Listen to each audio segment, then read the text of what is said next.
Cake told Luna, Mom laughed, saved money. Cheap. Then her hurt girl came, who cried, so, day is ruined. Mom's smug face froze. This isn't just a story about a birthday party. It's about a mother's line in the sand, a child's shattered dreams, and the explosive moment I realized some family bonds needed to be completely redefined. What happens when the people you love most betray you in the cruelest way imaginable? The air in my small, sun-drenched backyard used to feel like a sanctuary, a place where dreams could bloom. But that Saturday, it became a stage for a betrayal so profound, it still makes my blood run cold. My daughter, Chloe, had just turned 7, and for nearly a year, since last September, her little heart had been absolutely fixated on one thing, a carnival-themed birthday party. She'd cut out pictures from magazines, sketching elaborate plans for cotton candy machines and ring toss games, her face glowing with pure anticipation. As a single mom juggling 2 jobs, I swore I'd make that dream a reality. Every extra shift at the diner, every weekend spent cleaning houses, every single dollar went into a worn envelope marked Chloe's birthday. It wasn't easy. But seeing her face light up when I told her we could do the backyard carnival, that pure, unadulterated joy, was worth every single one of the $2,500 I'd saved. A fortune for me, yes, but for her, it was priceless. 3 weeks out, I booked everything. A popcorn machine, a dedicated cotton candy station, ring toss, a duck pond game, a face painter, a balloon artist, and even a small petting zoo with 2 gentle goats and 3 fluffy rabbits. Chloe helped me craft the guest list, 12 kids from her class, plus close family. Then there was my sister, Brooke. Her daughter, Summer, was 8, almost exactly a year older than Chloe. They'd always gotten along well enough, but Summer had a competitive streak that often grated on my nerves. Brooke and I had our own history too. She'd married young to a successful contractor, while I'd ended up divorced and struggling. She never missed an opportunity to subtly remind me which one of us had supposedly made better choices. The party was scheduled for Saturday at 2 p.m. in my backyard. Friday night was a whirlwind of activity. I hung red and white streamers, meticulously placed the handmade carnival signs I'd crafted, and set up each game station with care. Chloe could barely contain herself. Sleep was practically impossible for her that night. She laid out her special birthday dress, a shimmering pink tulle number adorned with sequins, and the plastic tiara that proudly declared her birthday princess. Saturday morning dawned with perfect cloudless skies. The vendors arrived precisely on schedule, and before my eyes, my modest backyard began to transform into a magical wonderland. Chloe, a whirlwind of pink and pure delight, ran in circles, squealing as each new attraction came to life. By 11 a.m., 3 hours early, she couldn't wait another second and slipped into her dress and tiara, ready for her moment. The first guests started trickling in around 1:45 p.m., and Chloe, a tiny hostess radiating happiness, greeted each friend at the gate with a huge smile, directing them to the games. My parents and Brooke's family pulled up around 2:15 p.m. That's when I saw it. Summer hopped out of their car wearing an identical pink dress. Not similar. Exactly the same one. A cold knot tightened in my stomach.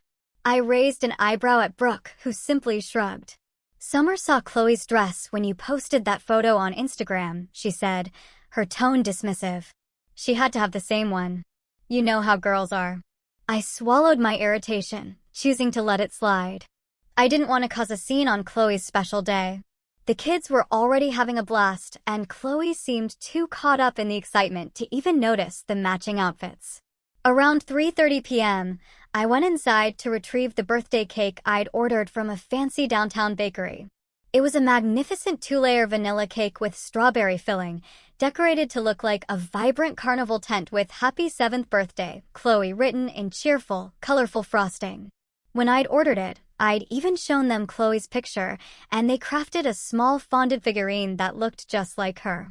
I carried the precious cake outside, my heart brimming with anticipation, expecting to see Chloe's face erupt in pure joy as everyone sang "Happy Birthday."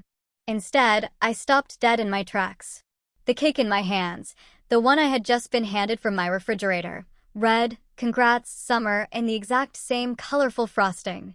The fondant figurine had been replaced with one that had darker hair, just like Summer's.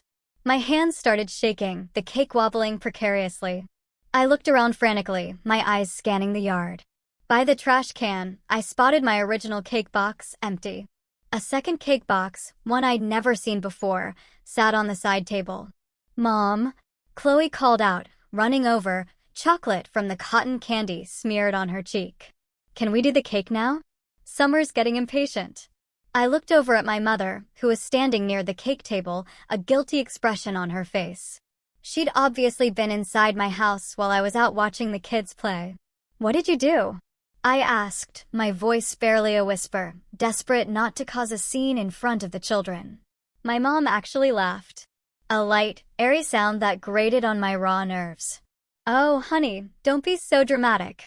We just combined the parties to save money.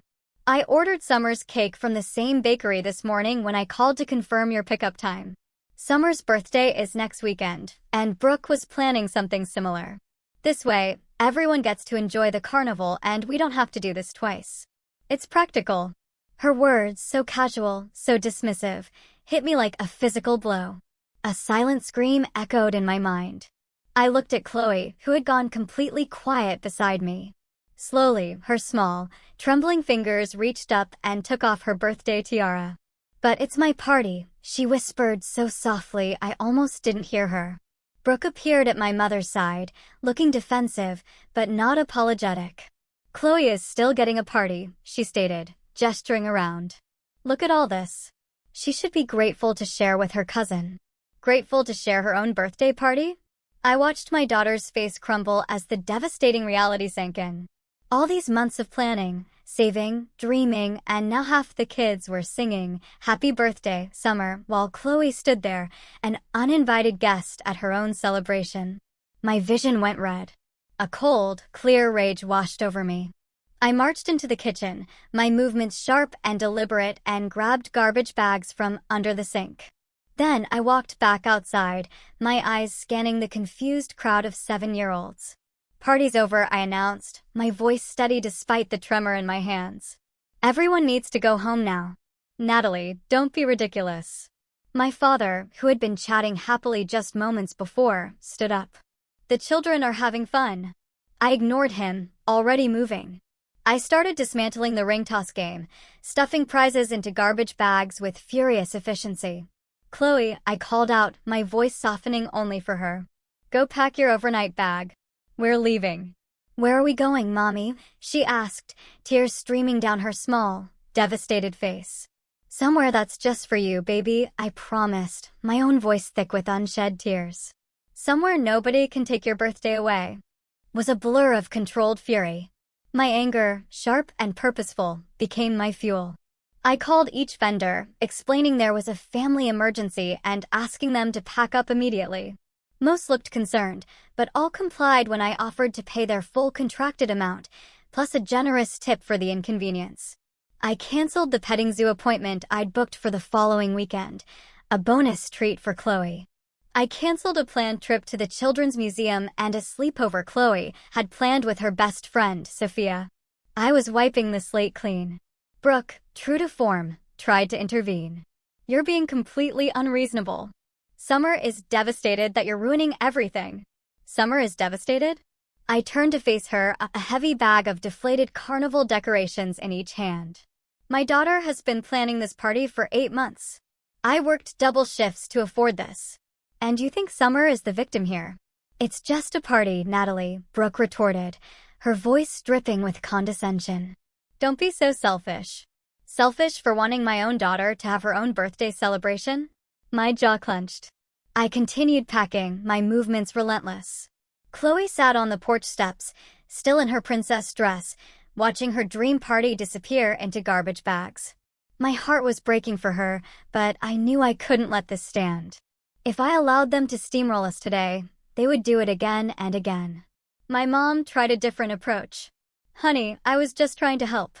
The cake was expensive, and I thought, you thought you'd switch out my daughter's birthday cake without asking me?" I hefted another bag into my car trunk, slamming it shut.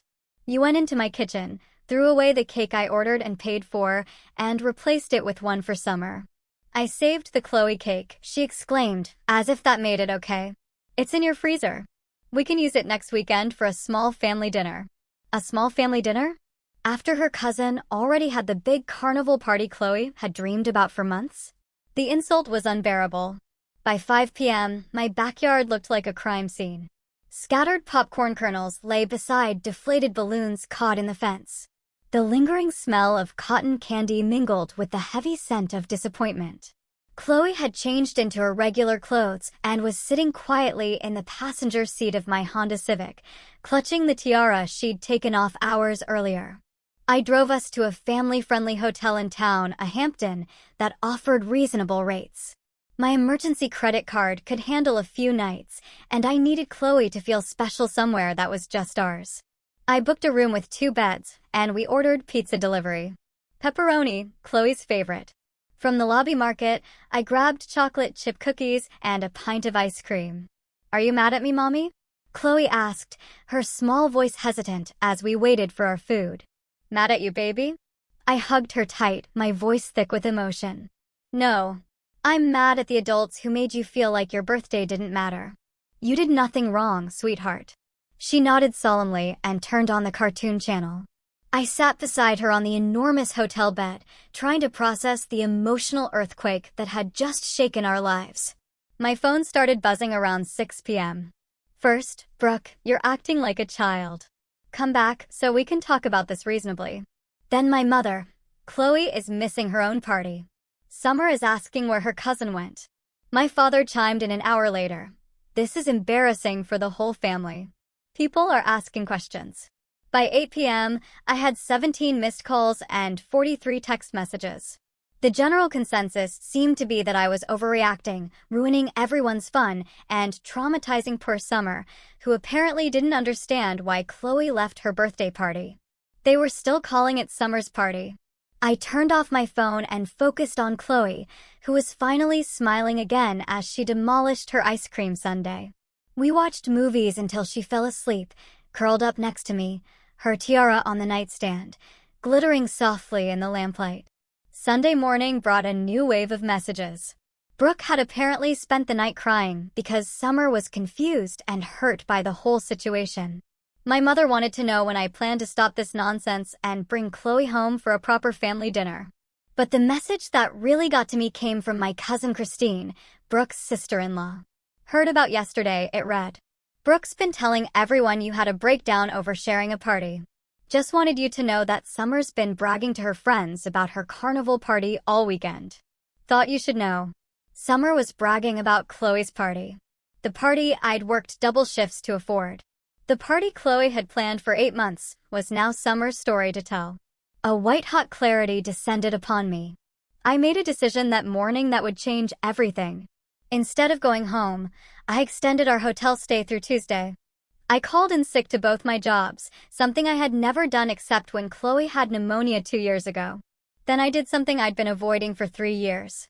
I called my ex-husband, Michael. Michael and I had divorced when Chloe was 4, primarily because he wanted to move across the country for a better job, and I wanted stability for our daughter. He'd always been generous with child support and visited every few months, often asking to contribute more to Chloe's expenses. But I'd been too proud to accept additional help. "Natalie, is everything okay?" "It's Sunday morning," he answered, his voice thick with sleep and concern. I told him the whole story, from the months of planning to the switched cake to Chloe's crushed expression. He listened without interrupting, which surprised me. "How much did the party cost you?" he asked when I finished. $2,500. "Jesus, Natalie. Why didn't you tell me she wanted something like this? I would have helped." "Because we've been fine on our own," I retorted, still bristling with old pride. "Clearly, you haven't been fine if your own family thinks they can hijack Chloe's birthday," he said, his tone gentle but firm. Michael lived in Colorado now, working as a software engineer for a company that paid him 3 times what I made at both my jobs combined. He'd been asking to have Chloe visit for longer periods, but I'd always said no, afraid he'd try to keep her. "What if Chloe and I came to visit for a few weeks this summer?" I asked, the words tumbling out like an extended vacation. Are you serious? I've been asking for that for 2 years. I know I was being stubborn, Michael, I admitted, a lump forming in my throat. But after yesterday, I think Chloe needs to see that she matters, that her feelings and her special days are important. She can have her birthday party there, a real one, with her friends from school. I'll fly them out if needed, he offered. I almost cried. Michael was offering to spend thousands of dollars to give Chloe the birthday experience she deserved, while my own family thought she should be grateful for their scraps. We talked for another hour, making plans for Chloe's makeup birthday party in Colorado. He'd book a venue, hire entertainers, and invite kids from his neighborhood.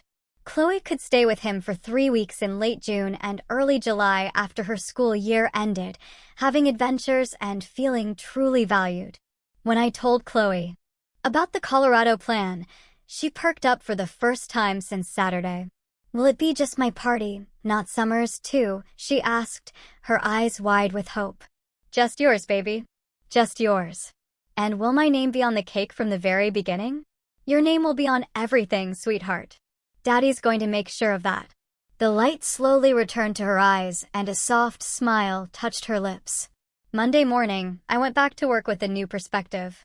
My coworkers at the diner noticed I seemed different, more confident, less apologetic about taking up space. When my manager asked about my weekend, I gave him the abbreviated version. Family drama over my daughter's birthday. He refilled my coffee cup. Family can be the worst sometimes, he said. But you've got to put your kid first. Sounds like you did the right thing. The right thing. I was starting to believe that myself. Tuesday brought an unexpected visitor to the diner. My Aunt Brenda, my mother's sister. She slid into my section around 2 p.m. and ordered coffee and pie. Heard about the birthday situation, she said, her eyes steady on mine when I brought her order. I braced myself for another lecture about family unity and forgiveness. Good for you, she said instead, her voice firm. Your mother pulled similar crap on Brooke and you when you were kids. Always favored Brooke because she was easier. About time someone called her on it. I stared at Brenda, unsure how to respond. Brooke called me yesterday crying about how you ruined Summer's party, she continued. When I asked her whose party it was supposed to be, she got real quiet. Then she tried to tell me it was always planned as a joint celebration. Brenda leaned in. It wasn't. I know it wasn't. Your mother has been bragging about your carnival party plans for weeks, how you saved up all that money, how excited Chloe was. Then suddenly it becomes about Summer? That's manipulation, honey. Brenda left me a $20 tip on a $7 check and squeezed my hand before leaving. Don't let them gaslight you into thinking you overreacted. Chloe will remember this birthday for the rest of her life. And now she'll remember that her mama stood up for her. A wave of profound relief washed over me, a feeling of being seen. Wednesday evening, we finally went home. The house felt different somehow, like a place I was visiting rather than truly living. Chloe went straight to her room to play with her toys while I started going through the mail and solidifying our Colorado trip plans. My phone rang around 7 p.m. Brooke's name flashed on the screen. Are you done with your tantrum? She asked without preamble. I'm done with a lot of things, I replied, my voice steady. But tantrums aren't one of them. Summer's been asking about Chloe all week, Brooke continued, ignoring my jab. She wants to apologize. Apologize for what? I asked, genuinely curious. For, I don't know, whatever made you so upset.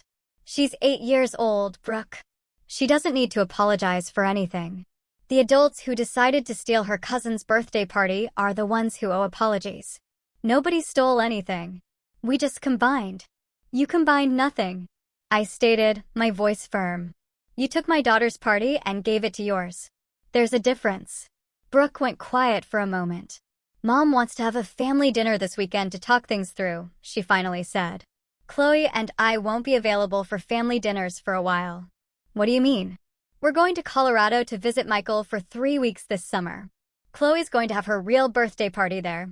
You can't just take her across the country because you're mad at us. Watch me. I hung up and immediately called Michael to confirm our flight details. Chloe could finish her last few school assignments remotely. Her teacher, Mrs. Davis, had already agreed when I briefly explained the situation.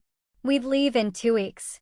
Thursday brought my mother to my workplace, looking stern and disappointed. She waited until my break and cornered me by the employee parking lot. This has gone far enough, Natalie. You're acting like we committed some terrible crime. You switched out my daughter's birthday cake without permission. You turned her party into someone else's celebration. You laughed when I was upset about it. You were trying to save everyone money and effort by sacrificing Chloe's feelings. Mom crossed her arms. Chloe is fine. Children are resilient. Chloe took off her birthday tiara and hasn't put it back on since Saturday. She asked me if she did something wrong. Does that sound fine to you? You're being dramatic. There was that word again. Dramatic. As if wanting my daughter to feel special on her birthday was somehow excessive. I'm being a mother, I said, my voice low but resolute. Something I'm learning you never quite figured out. My mom's face went white. How dare you? How dare I? What? I challenged, meeting her gaze. Prioritize my child over your convenience? Put Chloe's feelings before Summer's temporary disappointment? Actually parent instead of just managing situations. I walked back into the diner before she could respond. Through the window, I watched her sit in her car for 10 minutes, unmoving, before driving away. A silent roar of victory echoed in my soul. The rest of the week passed quietly. Chloe seemed incredibly excited about our Colorado trip, especially when Michael sent her photos of the party venue he'd booked, an indoor amusement park with mini golf, laser tag, and an arcade. She'd never seen anything like it. Friday afternoon, Christine called with an update that made my blood boil all over again. Brooke posted photos from Summer's carnival party on Facebook, she said. She tagged it as Summer's 8th birthday bash and thanked everyone for making her special day so memorable. No mention of Chloe anywhere. She's really claiming the whole party was for Summer. Christine paused. It gets worse. Mom commented, saying what a wonderful grandmother she is for coordinating such a magical celebration for her granddaughter, singular, like Chloe doesn't exist. My blood ran cold, then boiled. The sheer audacity of their revisionist history. I pulled up Facebook on my phone and found the post. There was Summer in Chloe's identical dress, surrounded by the decorations I'd hung, playing games I'd paid for. The comments were full of praise for Brooke's amazing party planning skills and compliments on Summer's beautiful carnival theme. One comment from a family friend read, "Summer is so lucky to have such creative parents. This looks expensive. You really went all out." Brooke had replied, "We saved up for months to make this happen. She's worth every penny. Every penny that I had earned and saved." This was my line in the sand. I screenshotted everything before I could lose my nerve, then did something I had never done before. I posted my own response. "Beautiful party," I wrote, my fingers flying across the keyboard. "I'm so glad the $2,500 I spent planning Chloe's carnival birthday party could make Summer's day special, too." Chloe was especially excited about the cake that mysteriously changed from "Happy 7th birthday, Chloe" to "Congrats, Summer," when my mother secretly ordered a replacement during the party. Nothing says family love like switching out a child's birthday cake without telling her. Chloe and I are looking forward to her actual birthday celebration in Colorado this summer, the one where her name will be on the cake from start to finish. I tagged every family member who had liked Brooke's original post. My phone exploded within an hour. Calls, texts, private messages, everyone demanding I delete my comment, suddenly apologizing for misunderstandings, suddenly very concerned about Chloe's feelings. The digital battlefield lit up. The post stayed up for 2 hours before I deleted it. By then, dozens of people had seen it, including several family friends who had been tagged in Brooke's original post. Screenshots had been taken. Questions were being asked. The narrative was shifting. Saturday morning, my doorbell rang at 8 a.m. I opened it to find Brooke, Mom, and Dad standing on my porch, looking like they'd been up all night. "We need to talk," Mom said, her voice tight. I invited them in, but didn't offer coffee. Chloe was still sleeping, exhausted from a week of emotional upheaval. "Your little Facebook stunt was completely out of line," Brooke started, her face still red from frustration. "The truth usually is uncomfortable," I replied, my arms crossed. "You embarrassed the entire family. You stole my daughter's birthday party and gave it to yours. I'd say embarrassment is the least of your problems. Dad cleared his throat. We came to apologize. This whole thing got out of hand. What exactly are you apologizing for? I asked, my gaze sweeping across their uncomfortable faces. The three of them looked at each other, squirming. Finally, Mom spoke up. For not communicating better about the party arrangements. Try again. For making Chloe feel overlooked, Brooke added reluctantly. Better. What else? For spending your money without permission, Dad said quietly, his eyes on the floor. And for changing Chloe's cake, Mom whispered. And for claiming credit for the party planning on social media, I added, my voice hardening. And for calling me dramatic and unreasonable when I objected, and for prioritizing Summer's feelings over Chloe's for an entire week. They all nodded miserably. I held the reins now. Here's what's going to happen, I continued, my voice firm and unwavering. Chloe and I are going to Colorado as planned. She's going to have the birthday party she deserves, with her name on everything, surrounded by people who understand that she matters. When we come back, family gatherings will be different. Different how? Brooke asked, her voice small. Chloe and I will be treated as equal members of this family, not afterthoughts. Her events won't be combined with Summer's unless she specifically requests it. And if anyone ever tries to steamroll us again, we'll disappear for longer than a month. They agreed to everything, probably still reeling from the Facebook backlash. Christine later told me that several family friends had privately messaged her, expressing shock at how Chloe had been treated. The family's reputation was taking a hit, and that mattered more to my parents than I'd realized. This wasn't an apology, it was a surrender. 2 weeks later, Chloe and I boarded a plane to Colorado.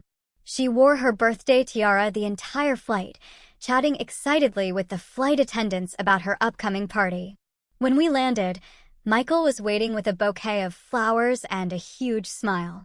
Chloe's Colorado birthday party was everything the backyard carnival should have been, and more. 20 kids from Michael's neighborhood, plus a few cousins from his side of the family who lived nearby, filled an indoor amusement park. It had mini golf, laser tag, and an arcade. Chloe's eyes were wide with wonder. The venue was decorated with Happy 7th Birthday, Chloe banners, and the cake, a 3-layer chocolate masterpiece, had her name spelled out in glittery letters. But the moment that made everything worthwhile came when they dimmed the lights for the birthday song. Chloe looked around at all the faces singing to her, and her smile was brighter than all the birthday candles combined. This is the best birthday ever, Mommy, she whispered as she made her wish. A wave of pure, unadulterated joy washed over me. Every sacrifice, every tear, every battle was worth this. Michael and I exchanged custody papers the following week. Chloe would spend part of each summer with him in Colorado and alternate major holidays. It meant less time together for me, but it also meant she'd have advocates on both sides of the country, people who would never let her feel invisible or unimportant. When we returned home in August, the family dynamics had indeed shifted. Brooke still tried to position Summer as the favorite grandchild, but Mom and Dad were making obvious efforts to include Chloe equally. They'd learned that their behavior had consequences, that treating us as disposable would result in their granddaughter spending significant time 3 states away. Chloe started 2nd grade with new confidence. She'd experienced what it felt like to be the center of attention at her own celebration, to have her feelings prioritized, to matter. That foundation of self-worth was something no one could take away from her. The birthday tiara now sits on Chloe's dresser, not as a costume piece, but as a reminder. She wears it sometimes when she needs to feel brave, before spelling tests, during difficult conversations with friends, when standing up for herself at school. The tiara wasn't just plastic. It was a crown of courage.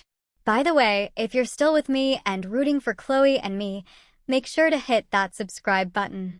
More stories about standing up for yourself and your kids are coming. 3 months after we returned from Colorado, the real test of our new family boundaries came during Thanksgiving. Mom called in early November, her voice artificially cheerful as she invited us to the traditional family gathering at her house. We're doing the usual potluck, she said. Brooke's bringing her famous sweet potato casserole, and I thought maybe you could bring rolls or something simple. Something simple? Even in her attempts at reconciliation, the subtle digs continued. Actually, Chloe and I are hosting Thanksgiving this year, I announced, surprising myself with the words as they came out. You're all welcome to come here, but we're doing things differently. The silence on the other end stretched so long I thought she'd hung up. Hosting? Natalie, you don't have room for everyone and your kitchen. My kitchen will be fine. Michael is flying in to spend the holiday with Chloe, and I've invited Brenda and Christine's family. We'll make it work. What I didn't mention was that I'd been planning this for weeks. Michael had offered to help with expenses, and I'd already ordered a catering package from the fancy restaurant downtown. For once, I wouldn't be scrambling to contribute a side dish while others took credit for the main event. I didn't just find my voice, I found my stage. The morning of Thanksgiving, Chloe helped me arrange fall decorations throughout the house. Decorations we'd chosen together, with no one swooping in to improve our choices. Michael arrived early, bringing an enormous bouquet of sunflowers and a generous contribution to the catering costs, which I gratefully accepted. How are you feeling about today? He asked while Chloe showed him her latest art projects. Nervous, but ready, I admitted. They need to see that we're not the same people who can be pushed around. When my parents arrived, their expressions were carefully neutral. Dad carried a store-bought pie, and Mom clutched her purse like it might protect her from awkward conversations. Brooke and her family came in behind them, Summer immediately gravitating toward Chloe's room to see her toys. The dynamic was different from the start. In my house, with my rules, everyone had to acknowledge Chloe's presence and preferences. When Summer wanted to change the television channel, I gently but firmly explained that the host gets to choose the programming. When Brooke tried to rearrange my table settings to flow better, I thanked her for the input, but kept things as they were. The most telling moment came during dinner. Chloe had requested that everyone share what they were thankful for, a tradition we'd started during our Colorado trip. When it was Brooke's turn, she mentioned Summer's recent academic achievements and their upcoming vacation plans. Then it was Chloe's turn. I'm thankful for my mom who fights for me, she said clearly, looking directly at my mother. And for my dad, who gave me the best birthday party ever in Colorado. And for learning that I don't have to share everything, even if people think I should. The adults shifted uncomfortably, but Chloe wasn't finished. I'm also thankful that my cake will always have my name on it now. Michael squeezed my hand under the table. Brenda smiled into her wine glass. My mother looked like she wanted to disappear into her mashed potatoes. It was a mic drop moment from a 7-year-old. After dinner, while the kids played in the living room, Brooke cornered me in the kitchen. Was that really necessary, making Chloe say those things? I didn't make Chloe say anything, I replied calmly, wiping down a counter. Those are her own thoughts, formed from her own experiences. She's too young to hold grudges. She's not holding a grudge, Brooke. She's learned to value herself. There's a difference. Brooke's face flushed. You're turning her against the family. The family turned against her first. I'm just making sure it doesn't happen again. Michael appeared in the kitchen doorway, drawn by the raised voices. Everything okay in here? Fine, Brooke muttered, pushing past him to rejoin the others. Michael raised an eyebrow at me. Territorial disputes? Something like that. She's realizing that the old power dynamics don't work anymore. The evening ended earlier than traditional family gatherings usually did. My parents made polite excuses about having a long drive home, though they lived 20 minutes away. Brooke and her family left shortly after, Summer whining about not getting to take any of Chloe's toys home with her. After everyone left, Chloe, Michael, and I cleaned up while holiday music played softly in the background. It felt peaceful, in a way family gatherings never had before. Did I do good today, Mommy? Chloe asked as she helped load the dishwasher. You did perfect, baby. You were polite and honest. That's all anyone can ask for. Summer seemed sad when I said I didn't have to share everything. That's okay. Summer is learning that other people have feelings, too. It's a hard lesson, but an important one. Michael stayed through the weekend, and we spent Saturday decorating the house for Christmas.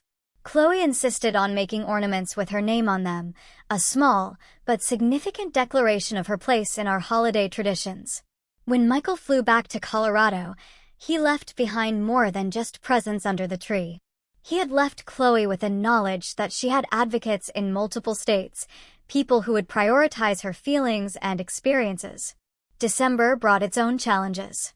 Brooke called 3 weeks before Christmas, her voice strained with false cheer. "Mom wants to do the traditional Christmas Eve celebration at her house," she began. "Same as always. Everyone brings a dish. The kids open one present. We do the family photo." "Sounds lovely," I said, a faint smile playing on my lips. "What time should Chloe and I arrive?" "Well, that's the thing. Mom was hoping you could bring something really special this year, like your famous apple pie, or maybe that expensive cheese and crackers platter you did for Easter 2 years ago." I paused, recognizing the manipulation immediately. They wanted me to invest more effort and money into the gathering, likely to offset their own contributions. The old Natalie would have agreed. Spending money she didn't have to prove her worth to people who'd already demonstrated they didn't value her efforts. "I'll bring dinner rolls from the grocery store bakery," I said instead, my voice calm. "Chloe and I are saving our energy for our own Christmas morning traditions." "Grocery store rolls, Natalie? It's Christmas Eve. This is important." "It's important to you. Chloe and I have different priorities now." The Christmas Eve gathering was awkward, but manageable. Chloe wore a red velvet dress we'd picked out together, and she carried herself with a confidence that made several relatives comment on how grown-up she seemed. When it came time for the family photo, she positioned herself prominently in the front, no longer willing to be hidden behind her older cousin. The most satisfying moment came when my great-aunt Eleanor, Mom's eldest sister, pulled me aside during dessert. "I heard about the birthday party situation," she said quietly. "Heard your mother's version and Brooke's version, but I also heard Chloe's version when I asked her directly." My stomach clenched. "What did she tell you?" "That her mama saved up all her money to give her a special day, and that some people tried to take it away, but her mama fought for her," Eleanor relayed, her eyes kind. "She said she learned that birthdays are supposed to be about the person having the birthday." Eleanor patted my arm. "Your grandmother would be proud. She never liked it when people tried to dim someone else's light to make themselves shine brighter." That validation from the family matriarch, the quiet observer, the family's conscience, meant more than any apology from my parents could have. It was a profound validation, a full-circle moment. Christmas morning brought a call from Michael, who'd FaceTimed with Chloe as she opened presents. Afterward, she spent an hour showing him each gift and explaining her plans for using them. Their relationship had deepened during our Colorado visit, and maintaining that connection was proving immensely beneficial for Chloe's sense of security. "Daddy wants to know if we can visit again for spring break," Chloe announced after ending the call. "What do you think? Would you like that?" "Yes. And maybe next time Summer can't come to my party there either." I laughed to spite myself. "Summer won't be at your Colorado parties, baby. Those are just for you and your friends there." "Good," she said, a mischievous grin spreading across her face. "I like parties where I'm the birthday girl the whole time." Her words, so simple yet so profound. The spring semester brought new developments. Chloe's teacher, Mrs. Davis, mentioned during parent conferences that she'd noticed changes in Chloe's assertiveness and self-advocacy. "She's much more willing to speak up when she needs help, and she's better at standing up to classmates who try to pressure her into sharing things she doesn't want to share," Mrs. Davis explained. "Whatever you've been working on at home is translating into school confidence."